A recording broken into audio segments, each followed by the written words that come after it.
MotoGP riders and runners to get their bikes prepared for today's opening Grand Prix.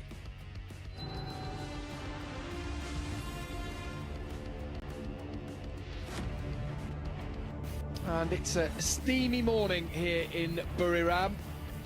The air is thick with the heat, but also the tension, the atmosphere created by the drama of yesterday's sprint and that clash between Marc Marquez and Pedro Acosta. I've spoken to a lot of people about it since last night. The amount of times that someone has brought up a Valentino Rossi against Sete Gibernau, or a Marc Marquez against Jorge Lorenzo, and the rest, those famous moments throughout the history of MotoGP. Well, this could be up there because it's controversial. Simon Crafar and the stewards, Tamara Matko and Just Somolinos, decided to put penalty of dropping a position on Marc Marquez. Marc was a bit annoyed, not necessarily with the penalty so much. He said he didn't agree with it, but how long the penalty took to come through. Pedro Acosta said he didn't think it was a penalty, he'd have done the same. And all in all, there's a bit of a split around the paddock. It's fascinating, but one thing's for sure, Michael.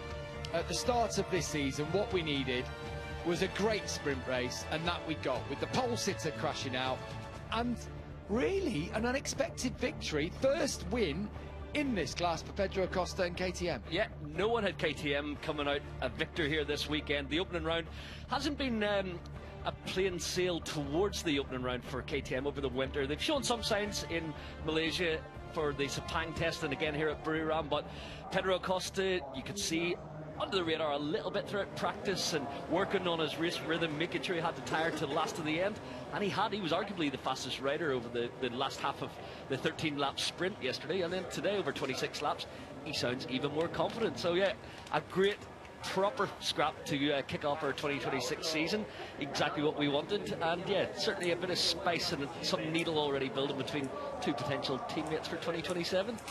Yeah, first big smile on his face, isn't it, in MotoGP for the 21-year-old, youngest ever sprint winner, youngest ever main race winner, of course. Marc Marquez was the man he beat to it. Marc was really interesting when he spoke to the media yesterday. He would not be drawn on whether the penalty was right or not. He said, look, these are the rules, I am going to obey by them. These are the MotoGP, this is the new order effectively in MotoGP. Clearly didn't agree with it. Yeah, he did say that he felt it was fine. He felt that he'd had similar moves from Pedro during the race. Yet the one gripe he did have, Michael, was he said it was about a minute and a half before he got the alert. He was coming out of turn 11. He said that he had to sit up and take the penalty there and then. He didn't agree with it, but he had to do it because he was worried he might get 3-second penalty or something else if he didn't take the penalty during the race. Before the flag, yeah. Apparently they did put it onto his dash as he entered turn 8, but whenever you think 8, 9, 10, all sort of, you're going to be looking at the racing line rather than the dashboard. So yes, I tend to agree it would have been good if he'd have got it halfway around the lap, but then would Simon Crafar and the stewards had time to review it with it? You know, you need to be able to replay it about 3 times, and that's going to take 30, that's what 40 Marc seconds. was saying. So Marc was then saying that if it's a split-second decision, do it straight away. Yeah. If you've got to debate it, then is it a straight a straight decision? Is it a clear-cut thing? So, well, I think it's all great debate. I think so. I love it. The opinion certainly is divided across social media around the paddock, and you've got pros and cons to it. We know the ground rules that Simon laid out, and he's going to be consistent. And I got to back Simon. If that's the rules and that's the order of play, then the riders have to abide by it. We don't want to take the riders' instinctive dive for the inside, those lunges, those moves. We want that. We want great racing, and we did have it yesterday. It was great scrapping, going back and forth between Marc and Pedro. And I think we know Simon's reasoning because Marc went wide. He had to apex on the outer corner of the track. So yeah, he took someone off the track essentially. That's why the penalty was applied. And there was contact. They both admitted that. They both said there was contact, and I think that perhaps is the defining point ultimately. You know, a rider causing contact and forcing someone to go off the track, and that's perhaps how it differs to Enea Bastianini and Jorge Martin that time in Misano, where there wasn't actually contact, even though Jorge ran wide. There's very fine lines, and I can wholeheartedly see both sides, and I'm sure you can. I know you're on one side of the divide, but you can understand, and I know you will, you can also understand why people want to see people going around and... Yeah, 100%. I could put a good argument together for both sides, and I would fully believe it and back it. I'm a bit like Neil Hodgson today. I can go... Oh, Neil Hodgson will whichever side of the coin. I think he's the one who comes out of it the best, because he's like, I wouldn't give a penalty, so he's moving across the line of what's going on. Yeah, exactly. I love it.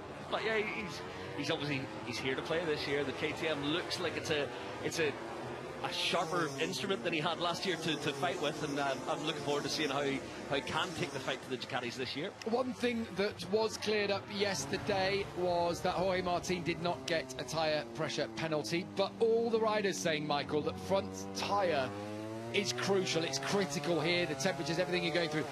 I was thinking about that yesterday when Pedro was in behind Marc Marquez. He didn't want to be... Can't fight, so it's going to be one of those tricky scenarios. You've got to strategize. When you're on the grid, you choose your front pressure based on the belief if you're going to be out front, or are you going to be in the group battle. So yeah, Marc and Pedro will opt accordingly. 60% it is, 60 of race distance in laps must be completed. And of course, that was part of the story here a year ago when Marc Marquez rolled off to allow his brother through to bring his tyre pressure up to the required. In the sprint, it's 30%, isn't it? It has to be. Right. We've got to talk about Marco Bezzecchi and what he did. You know what? I really enjoyed speaking to Marco yesterday. The media was sat around there. He was getting a tough time from a couple of members of the media. But he basically said, I'm human. I make mistakes, yeah. I made 3 mistakes today, but it's because I'm on the limit, you know. And I was on the limit yesterday. I could have crashed then. I didn't. Sorry, you know, obviously he was saying this on Saturday, talking about Friday. He said, look, but I am pushing to the absolute limit most laps, so these things do happen. Yeah, I got it wrong. I made a mistake. He said that basically he hit the white line on the inside of the corner coming through turn 8, and he said he almost saved it, but as soon as he breathed on the throttle, it was gone. Yeah, you watch him ride around the racetrack in practice and you think he's on rails so fast, but to be that fast, as Jorge Lorenzo used to do with style, you make it look effortless. And obviously Bezzecchi's on the outermost limits at the moment, pushing these Michelin tyres to the maximum grip that is available, and the aero is working to allow him to carry unreal corner speed through some of these turns, and the front let go, it cried enough, and on the deck he went. But I think he fights today. He's got ultimate pace. I think Pedro, Marc, Alex, if he gets a clean first lap today, Alex Marquez has got the pace to be in there. I think Raul Fernandez can have a better attempt at it today as well over distance. He sounds happier on the medium rear tyre, so I think we're in for a proper scrap. Digi as well, yeah. There's another one who'll be in there. Feels like you see the pace here this morning. He's got, you know, serious pace. Pega Bagnaia briefly went top there. Bezzecchi, as you might expect, has gone to the top of the timesheet. Yeah, there's a number of riders, when you look at the pace, battling for second behind Bezzecchi. But what yesterday's crash showed us for Marco Bezzecchi is that, and why we love MotoGP, the human element and mistakes are more than possible when you are riding on the limit. Yeah, and the way Marc raced Bezzecchi, he disrupted him from the outset. He interrupted his rhythm. He knew that he couldn't let him get into his stride, and that will happen again today. So again, we talked about the front tyre pressure. That will be crucial. If Bezzecchi sets his front tyre to be out front and Marc begins to pass him and ruffle his feathers a little bit, that will have a knock-on effect on the race. And Marc himself felt he had the race under control. He was a moment there at turn 5 when he lost the front. He said, I lost the race there. He said, I had the race under control. I felt I had the Costa covered. He slowed the race dramatically down yesterday, did Marc Marquez. He made it really comfortable for himself to have some tyre at the end, and then actually lost the front in turn 5, and that really cost him it, is what he suggested. But if he gets to the front, he'll do the same again. He will try and slow things up. He will try and bunch them all up, try and make tyre pressure become a problem for Bezzecchi if he is behind.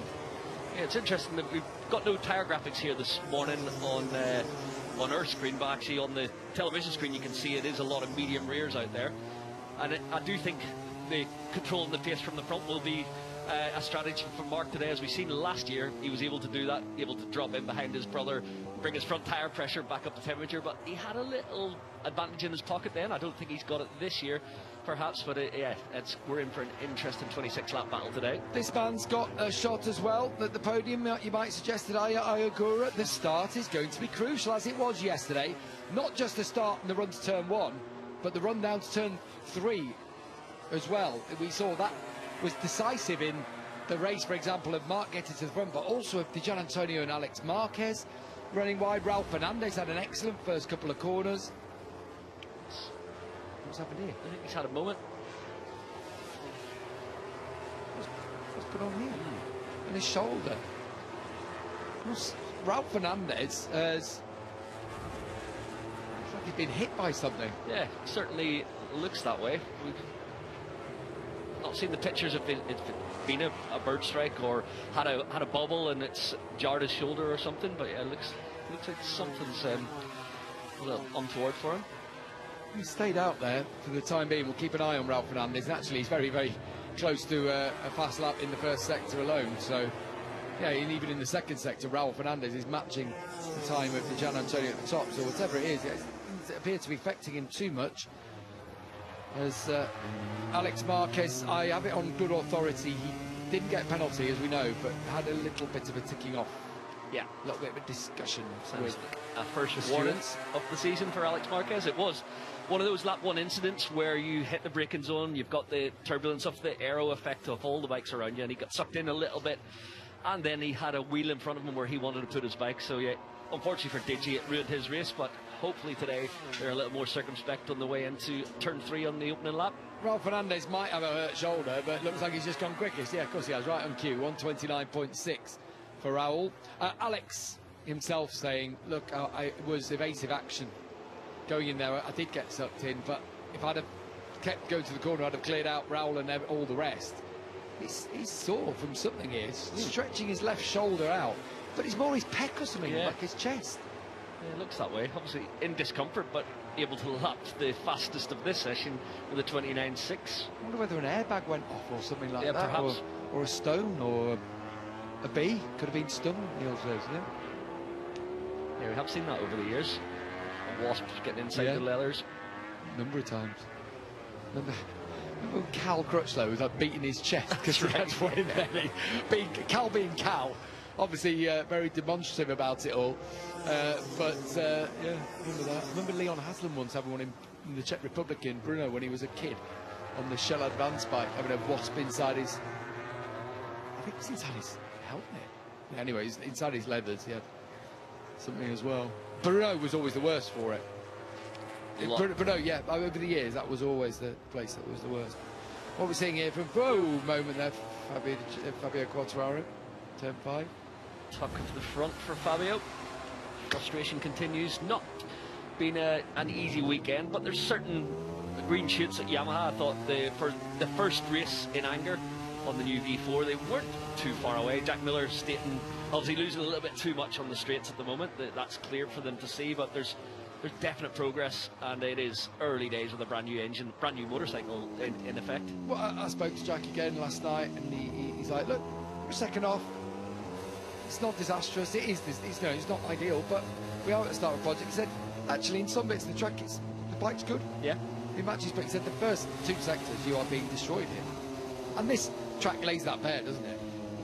This is a horsepower racetrack. The run to turn 3, then back up the hill towards turn 4. It's all about horsepower there, and unfortunately Yamaha's lacking a little bit, but a new engine will arrive perhaps around Le Mans time, I think, is being mooted at the moment. Well, that's what Fabio said the earliest would be Le Mans.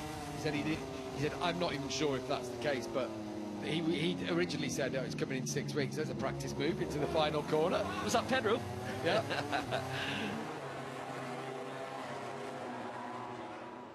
It was in front of Marc Marquez with he passed his teammate, didn't he, Pedro Acosta, but it was a really late one. Yeah, in front of Marc Marquez as well. It's almost like doing it on. Did he do it as a to show what was what? Here we go. Yeah, letting the brakes off. That's the one. Well, it's even worse. wider. On his teammate in practice. Oh, in warm-up even. And Mark gets full view of it as well. Drop one position, Pedro. I think Mark was thinking of going for it as well. A trial run from what we may see later.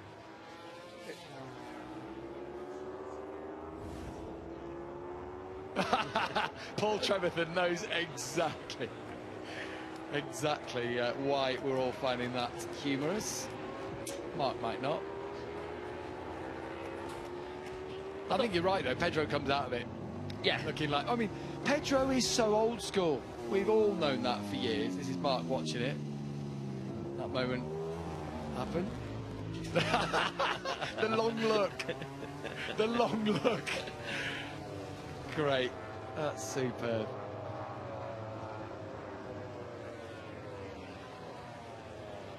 Binder's one of the latest breakers, anyway.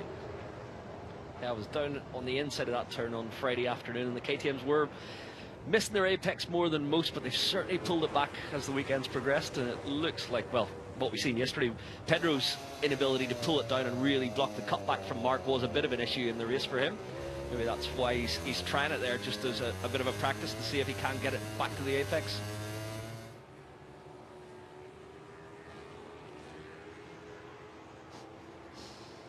Our director having a bit of fun with it too, quite clearly. As Pedro Costa almost copies the move from Marc Marquez. At least Mark made the turn on the track with a little help from Pedro. Straight away the apology to his teammate. That's great. What a shot that is. Brilliant. Tasty in the warm-up. Normally quite a calm session, isn't it? There we go. This was the move from Marc Marquez yesterday. Yeah, that little bit of contact, I do think you're right, Gav. That's the one that when the stewards were debating it for that minute or so, perhaps that was the deciding factor. And you don't get to see that contact, actually. There's just one angle that we didn't see until about 10 minutes after the race. Where we actually saw that there was a little bit of contact. Both riders admitted there was small contact. So Pedro Costa, your championship leader, comes back in. Costa 9th this morning, Marc Marquez 3rd. Where's Bez? Down in 6th. And I reckon Bez has just taken it steady this morning. He's the favourite still. Indeed. 3 crashes yesterday, and I think a tentative morning warm-up, not wanting to give the boys any more work ahead of the feature race today. Miller Caps, new and improved, because it's Prima Pramac Caps. It's the double up here on the rookie Diogo Moreira. The boys, they are good lads, these two. I think they're like bodyguards here, aren't they? Yeah. I think there's a good atmosphere in the Prima Pramac garage this year. Jack and Toprak hit it off from the outset. We sort of knew that last year, that's going to be a good pair, and just 2 good guys with a love for riding motorcycles.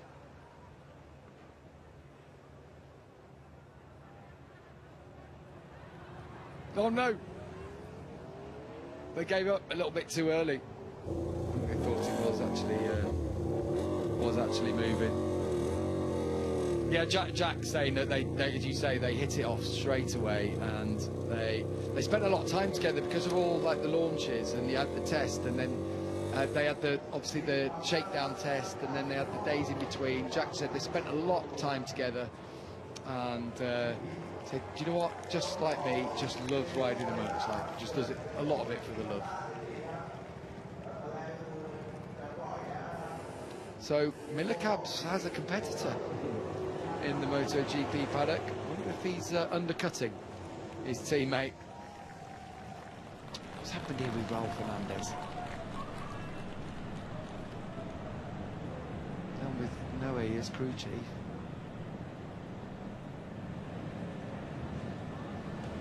They all look a bit nonplussed. Yeah.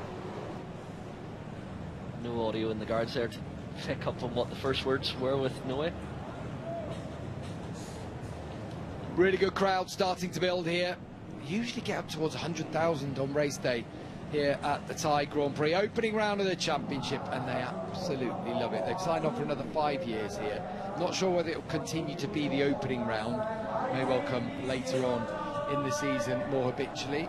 Probably go back to Qatar for that, as Ayagura gets himself focused after the warm-up, just thinking about how he's going to debrief his team. Right, we're going to take a breather as well now, but when we come back we'll be building up to our racing action here on the Sunday at the Thai Grand Prix. It's race day.